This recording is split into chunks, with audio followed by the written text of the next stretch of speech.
Welcome to the Collectors Cast, everybody.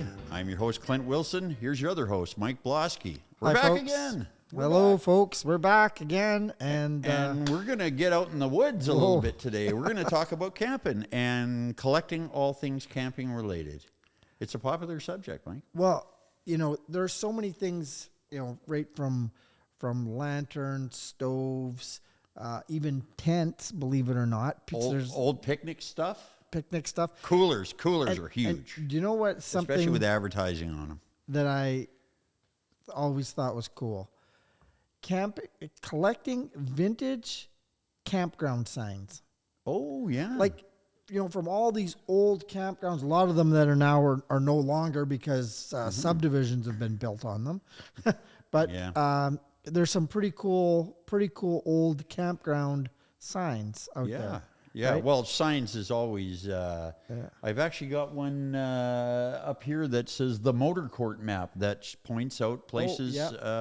But I'm not sure what that. If any of our viewers or listeners can identify that sign up there, we'll put a picture of it up on the Instagram page too. Please let me know because it's a really odd sign, and I haven't been able to locate anything about it on the Interschmet. And apparently, any campground signs or signs like that with Smokey the Bear. Oh, yes. Smokey the Bear is very popular. Anytime his image is on something. I've seen, actually, just today I was on a live auction, and there was Smokey the Bear paraphernalia that went for good money. That he must be a wealthy bear by now. He must be. But he puts a lot of pressure on a young guy. When you read that sign, it says, only you can prevent forest fires. Only me? He's a good old bear. And back to the camping thing, is that not only the Coleman lanterns, but they're apparently out there. There's a lot of sort of almost folk arty homemade lanterns. Oh, I believe that. There were a lot of homemade people have lanterns. been homemaking things for years, and if you could think of a thing, it's probably got a homemade version. Yeah. I personally just spent a lot of years camping as a kid in the province of British Columbia. It was always a great time. Lived in we were talking just before the show, and I surprised my friend of almost 20 years with information he did not know. I lived in a Shasta travel trailer as a youth for one summer. I did not know that. Yeah. Yes, my parents sold their house on Vancouver Island, and there was a stint before we moved up north. It was the summer I turned 8, I believe, and we lived on my grandpa's property in a Shasta travel trailer. Wow. For those who remember, those are the ones with the big aluminum wings on the back that had no purpose other than looking good on the back of the trailer. But isn't that some of our, for guys our age, that's some of my best memories were going to Greenwater Lake and going camping. Even though we lived on a farm, damn it, we lived in the wilderness. There were elk in our field and bears and everything, but we still wanted to go to the lake and camp. Sure. To be in a tent trailer. We had a tent trailer, our family, and it was just something about it. Well, hey, to this day, Clint, I enjoy that comfortable, cozy feeling in my boat when I'm staying over on the boat overnight. And it's a little bit more than a camper, but it's outdoors. But still, it's outdoors. You're getting the fresh air. Yep, absolutely. And I would agree. You know what? And speaking of going into the outdoors and getting fresh air, we've got a really cool guest coming up that's going to be on the phone. Wow. And just heard a little bit about what he does, and it sounds really incredibly interesting. Yeah, and from one of my favorite places in all of Canada, Golden, British Columbia. This is true. This is true. That's where he's from. So stick with us. We're going to take a short break, and we'll be right back with Mr. Jeremiah Woods on the line. It's going to get campy over here.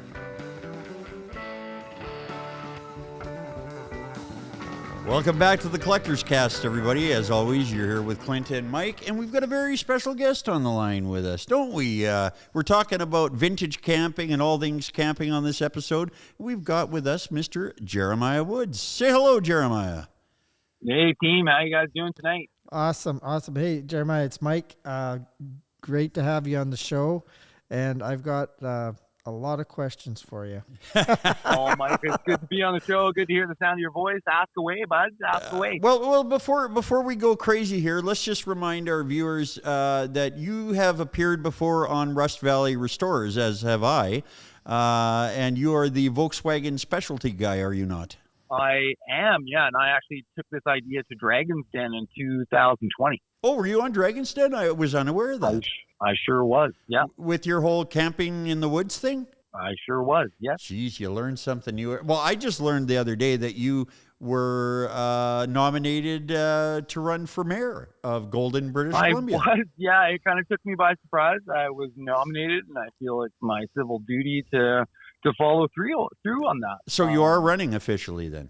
Officially, yes. Oh, wow. Jeremiah Woods for mayor of Golden, BC. That's hot news, man. Congratulations, and the best of luck to you in that race. I hope you win. Oh, well, thank you very much. Well, yeah. I remember when I found that out the other day, I actually sent you a message on Facebook, and I said, wow, that's incredible. And you said, well, I'm already the mayor of VW Town. Yeah, I joke about that a lot. Yeah, I make all the decisions. Yeah, it's the old Volkswagen collection, camping in the woods. Yeah, let's get into that a little bit. Why don't you tell us about your whole camping in the woods venture? What's that all about? Okay, well, I have been collecting Volkswagens since I was about 15 years old. And so, yeah, I've spent 4.5 years road tripping in an old Volkswagen bus. I've lived that life. And all this time, these old Volkswagen buses, they find me. And I have a soft spot in my heart for them. So I drag them home. And you got to kind of understand that the family used to have an old junkyard. And that's how I was able to save all of these old Volkswagens. Your family did? And, yeah. Whereabouts was that? Just outside of Golden. Okay, because I myself am a purveyor of junk, and I own an auto wrecking business of sorts. So, we share roots there. Excellent. Yeah, no, it's a lot of ingenuity comes out of a backyard shop, and absolutely. Very grateful. I don't want to lose focus here. Our episode today is on camping and collecting, to do with vintage camping and that. Where does the camping come in? Tell us about that. Well, the camping. So camping in the woods has been, this is season 4 that I've opened up and fixed old Volkswagens and turned them into Airbnb rental suites. Awesome. Wow. And it is a world's first concept. There's no other. When I started this in 2020, it was the 50th anniversary of Woodstock. Ah, yeah. And at the time, I didn't realize, but I opened it up that day, and slowly but surely, just evolving into this fun, magical place. And I try to make it cute. I do it all by myself. And my old Volkswagens, I'm caretaker. I don't need to restore them and put them back on the road. What I need to do is I need to make sure that the doors open and close, and I can offer this experience to the masses and how the world is changing. This kind of answers a lot of problems. So like a camping trip is actually quite expensive, but I'm offering a camping experience on an Airbnb platform where you show up with nothing, have the most amazing fun time you've had ever, and you didn't need to spend a small fortune to go. You bring your food and water, some bug spray, and your camera, and you're good to go. Wow. No kidding. That sounds like a crazy fun experience. Like, it sounds like a great idea, actually. And as it's been popular, I take it, people are coming and they are camping, are they not? It is, yeah. The experience is what a lot of people are drawn to. It's the views.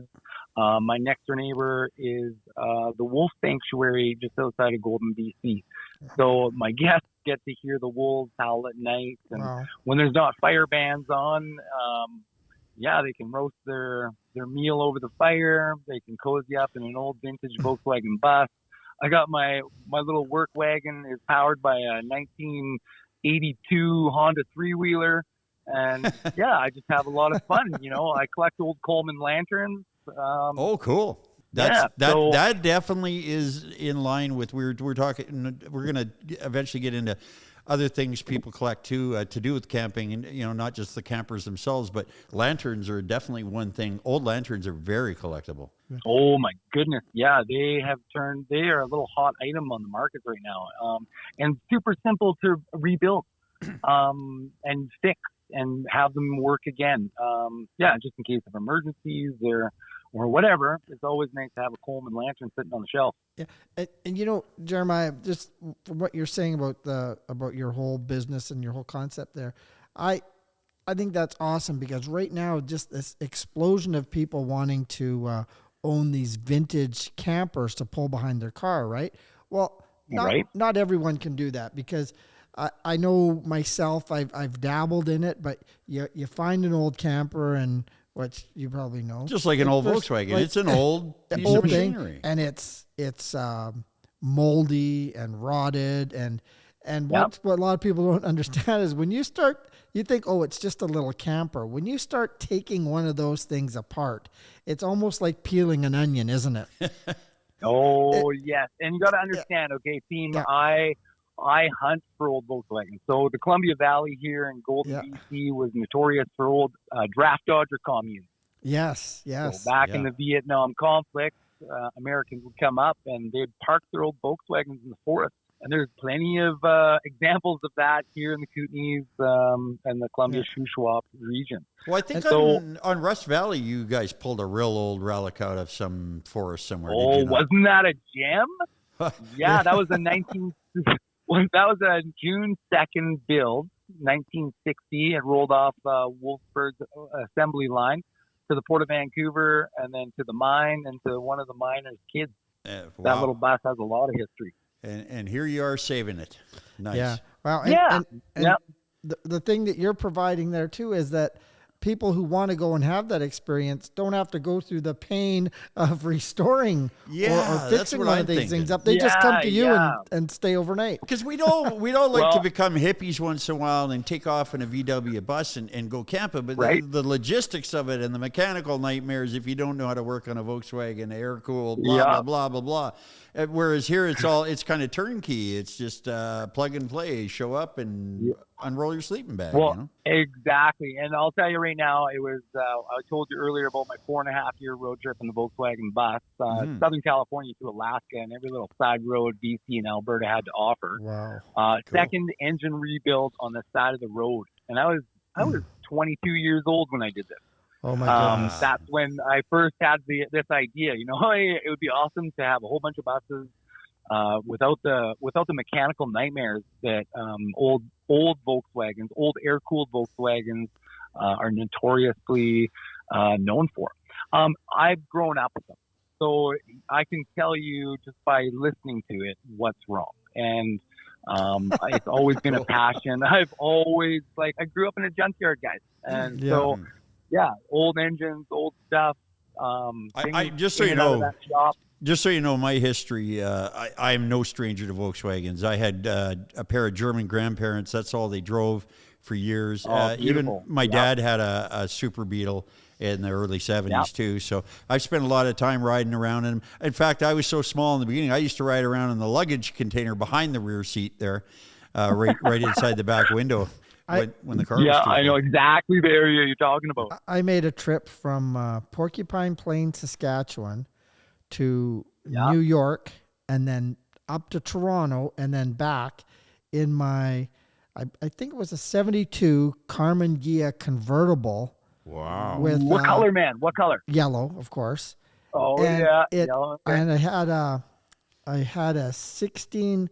I think it was a 1640 with dual Delortos on it, dual Delorto carbs, and it was pretty cool. But I'll tell you, the sound of that engine and the shaking and the banging and it was a long trip. Let's just say that. Did the Carmen Ghia at least come with a heater? Because it sort of had a heater. Well, they all sort of had a heater, but it was based on engine heat coming into the. Yes. into the cabin, right?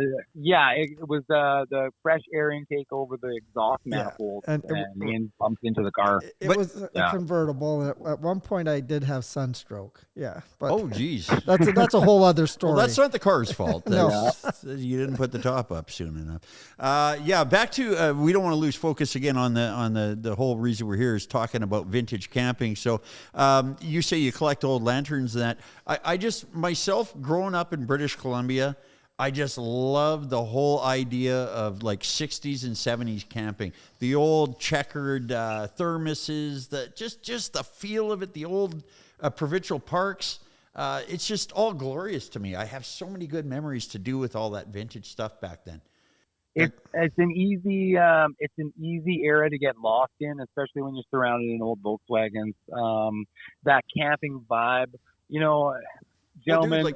Coleman stoves, old Coleman stoves are hugely popular. And again, if you're getting lanterns working, you could probably get a stove working too. Oh yeah, no, lanterns and stoves are super easy to rebuild. Cool. Jeremiah, does your collecting of Volkswagens? I'm just curious. I mean, the fantastic idea of the camping for people to stay overnight, but do you also collect and restore any of the cars as well? Oh yeah, so I 100%. I restore the ones I drive. I refurbish the ones that are used for the camp. It doesn't need brakes. It's parked in the camp. It doesn't need an engine. It's parked in the camp. Yeah. And it's offering that experience. It's offering that that energy, that vibe, that feeling. That retro camping. Nobody can blame me for that. Like we do a lot of there's a similar parallel here in my own shop of antiques. A lot of times just display is what it's all about. Nobody has 1 million hours in their back pocket to fix every stupid little thing of everything they own. There's just no way you'll be buried in up to your armpits and work. And stuff like we have, if you've ever watched our podcast, we've got a giant P&E gambling wheel up behind the couch on display. Now, that thing is original and super cool, but we don't have it mounted to spin. We don't have the ticker on it because that's all extra work and extra time, but we just need the thing to sit there and look good. So I draw that parallel, what you're saying with these Volkswagens. Make sure aesthetically they're pleasing. You can get in and out the doors, that kind of thing, but you're not having to run around and babysit them mechanically so much. So I get it. That's a very cool concept. Something to do with them. Yeah, well, and this way, my guests don't have the mechanical issues. They don't have there's zero setup. You unpack the cooler and you're camping in the woods. Nice. And speaking of that, how would people that are listening to the show find you and get involved with camping in your woods? Yeah, so camping in the woods on Instagram. Yeah, all one word. Okay. I'm also under Camping in the Woodstock on Instagram. Camping in the Woods on Facebook, and I'm Jeremiah Woods. You can follow along. And that is your real last name, eh? That's just it really, really is. A happy coincidence. Cool. Cool, serendipitous. Man. If you're down in first of all, we are running a little bit short on time for this, but I want to get out a big reminder to the people that live in Golden, BC, that they should vote for Mr. Jeremiah Woods because he sounds like a heck of a guy. Let's face it, you're no stranger to dirty hands. You're no stranger to rolling up your sleeves and doing some work. And in my mind, that puts you ahead of a boatload of politicians I've known. So, the nice thing is I'm an equipment operator by trade. I'm not a politician. I'm just real. I'm just Jeremiah Woods. I had an idea, and I'm a full-time dreamer, and I'm a Red Seal accomplisher. And cool! I like that. It's as simple and as complicated as that. Jeremiah, I'm originally from Saskatchewan, and I've made dozens and dozens of trips by car from Lower Mainland back to Saskatoon and northern Saskatchewan. And I go that way. That's our route that we drive through Golden because we love it there. Like we always plan around that we stop in Golden, we have lunch or dinner, whatever it is, but we always spend at least a couple hours in Golden. It's one of our favorite places. It is You're a lucky guy to live there. Yeah, Golden is becoming an amazing spot. We got the Sky Bridge. There's the covered timber frame pedestrian bridge that crosses the Kicking Horse River. There's Kicking Horse Mountain Resort. There's Mount 7. This place is going off. And there's a place you can apparently go. There's apparently a place you can go and camp in old Volkswagens too up there. That's true. Yeah, I heard that rumor. Awesome. Yeah, well, no, that sounds like you got it really going on up there. And you know what? If you're down here in the Fraser Valley, please come by and stop and have a look around the antique shop. I bet you'd have a few eye-opening moments just looking around in here. I know I would. I'd probably get lost and fall in love in the old antique That's store okay. there. Everybody's welcome to fall in love here. But we're obviously kindred spirits growing up around auto wrecking and all things mechanical, and our mutual love for camping, to which I must say my co-host Mike is not a huge fan of camping itself, are you? I put him on the spot. No, I like the idea of camping, Jeremiah, and even now, like I have I guess it's a yacht, my boat, and we do like to leave the dock and find a place on Harrison secluded and stay overnight. How can you say you don't like so camping? That You're is camping. You're camping all the time on your boat. I'm camping all the time on my boat, but I've got a washroom, and I got a shower, and I got a comfy bed, and a little kitchen, and a fridge. Well, and I'm floating. I'll tell you this. The whole concept behind camping in the woods is a boutique bed and breakfast. So I've got a flush outhouse. It's every color of the rainbow, no rainbows. There you go. Yeah, so if you're coming through Golden, make sure you come and stop. Give camping in the woods a try. Jeremiah, I for sure on one of these trips through Golden, I'm going to stop and look you up. Oh, it'd be wonderful. Yeah. The website launches soon, campinginthewoods.ca. And looking forward to all the magnificent stuff that's going to happen in the future. Especially becoming mayor of Golden, possibly. Hey, possibly, yeah. My crystal ball fell off the table years ago, so we're just going to see how it goes. I think one thing, writing a speech for about a week. Awesome. One thing that I think we've accomplished here today that we might not have in the previous guests we've had on the show is Mike and I have met our match as somebody that's got more going on in his life than we do. Between running your campground and restoring Volkswagens and being mayor or running for mayor. I'm still holding down a full-time job and plus raising my boys. Jeez. Good for you, man. Good for you. Well, you know what? All the best wishes to you. You've been a lovely guest. We've absolutely adored having you on, talking about your cool idea up there. And now I'm going to look for you. I've got some Dragon's Dens episodes recorded. I'm going to look for you on there now. And we wish you nothing but the best of luck in the upcoming election. When is that? October 15th. October of this year, like it's coming up quick. For the municipal election. They just get right to business up there, don't they? Actually, I just put some signs up. Yeah, today was the day. Awesome. Well, hey, you've been a great guest. We'd like to thank you again, and please come visit us sometimes because we're going to do the same to you. We're going to come and visit you. Oh, yeah, I can't wait for the next time I'm heading down to the coast. I will stop in for sure. Thanks for having me on the show, guys, and it's been a pleasure. Thanks, Jeremiah. Yeah, you take care, buddy. Hey. Cheers. Yeah. Welcome back to the Collector's Cast, everybody. Boy, that was Jeremiah, and he was a great guest. Awesome. Yeah, great guest. And what a cool idea he's got there. And not only just I've never even heard of a thing like that. I got to go watch this Dragon's Den episode now and see how he was received there. And I'm excited for him for the commercial aspect of it of making a few bucks, but just also, dude, the cool way of, like I said, it's gonna just make a lot of people feel good, right? So and the whole Volkswagen aspect too. It's just let's face it, Volkswagens, camping. You know, like I was saying, I had family members that drove Volkswagens, but even when we weren't and we were camping, I always liked it when somebody had a Westphalia with the top up on the angle. It always looked neat to me when they were opened up like that, people camping in their Westphalias. Anyway, as we close out the show, we like to go to a listener question. But before we do that, I understand you have a little trivia. I do. That you're going to ask. I love answering trivia questions. Here it is. According to the Smithsonian. Okay. When was the first RV built? Oh my goodness, that's a great question. Now, I know I've seen a picture on the internet. Now, I don't know if this was commercially built, probably more like a home built jobby, but somebody took like an old 20s truck, like an old Dodge or something like that, looked like Model T style with the fenders and the spoked wheels, and built kind of a house on the back almost. And they called it like a mobile house on wheels, if you will. But I don't think that was produced massively. So I'm going to guess a company like Bowler or Airstream. No. Smithsonian says that the first one was built in 1904.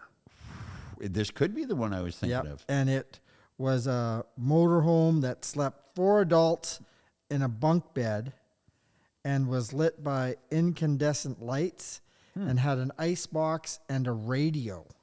A radio? Well, hey, that was big for the time. And then wait, in 1904 it had a radio? In 1904. What the heck would the radio be picking up? Because I don't know if they had radio stations back then. Maybe like a communications radio? Maybe a communications radio. I don't get that. We're going to have to do a little more research. When was the radio invented? The first RV prototypes were later refined in 1915 with the creation of the gypsy van. Oh, that's what they called it back there when they commercially. I do like the now they're called travelers, I believe, but they still the English call camping trailers caravans. Caravans. Yep. So there you go. Anyway, not to be confused with the Dodge Caravan. So no, that's a good. I did not know that they were doing it back then. Yeah. Cool. Well, I believe Aiden, our producer, has sent you a question from a listener. So before we jump into that, I actually did some digging during the break there on your motor court sign, Clint. Oh, do tell. My motor court sign. What did you find out, sir? It turns out the Motor Corp Map series was created in 1967 by the National Survey firm as a guide for those brave souls seeking their freedom and family vacations on the open road. Signs like this would adorn properties that were reviewed and included in the guide. Cool. Wow. So must have been a highly recommended establishment.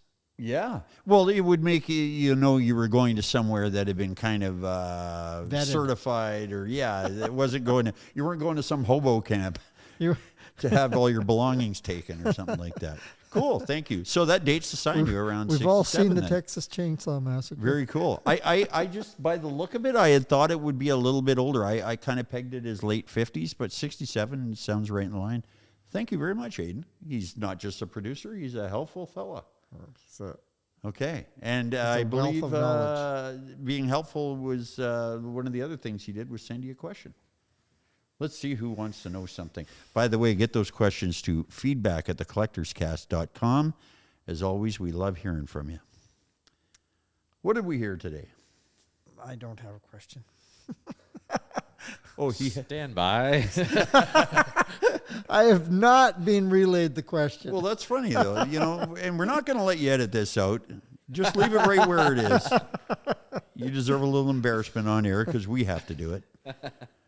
So anyway, Mike, what is our listener question and who's it from?